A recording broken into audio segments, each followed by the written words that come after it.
Okay, one more thing before we move on to adding pictures, and that is browser versions. If I look over here in my Publish panel, I can see that one of the items is revisions and that there are 7 of them.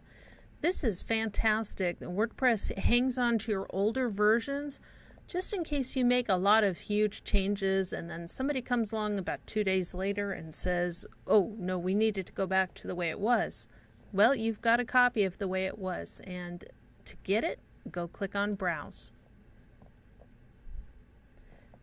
What I'm going to get is a side-by-side comparison of my current version on the right-hand side and the version just prior to it on the left-hand side. And I can see here that the difference was that in the prior version I had simply typed in adopt a rescue rabbit, and on the newest version I have added the link to it. Now what you're going to see here is HTML, so if you're not familiar with some of the HTML stuff, this is a good opportunity to get familiar with it. But you should be able to see the difference, that code was added here that wasn't here. And what I have up at the top is a slider, and I can hover over. I'm not even clicking and dragging right now, I'm just hovering, and I can see, oh, that prior version here was actually an autosave.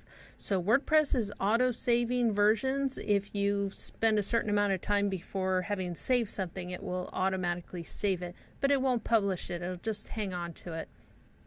So I can use this bar here, hovering over it, and I can see when the revisions were made, who they were made by. Now, random users being listed as the author here, but you would see the actual person's name who made the change. And if there's like 36 edits here, you can see all the various authors that made the edits and when. I can slide back. If I know exactly where I want to go to, I can look at the dates up here and go back according to that. Or I can click back one at a time until I see the version that I want showing up on the right hand side here.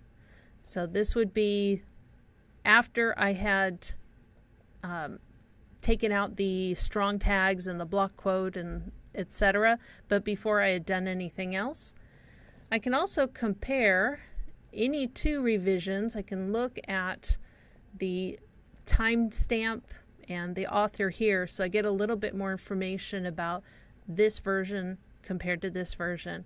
And if this is the version I want, over on the right hand side I can click restore this revision, and that's what will happen. Now I don't want to do that, so I'm going to click return to editor.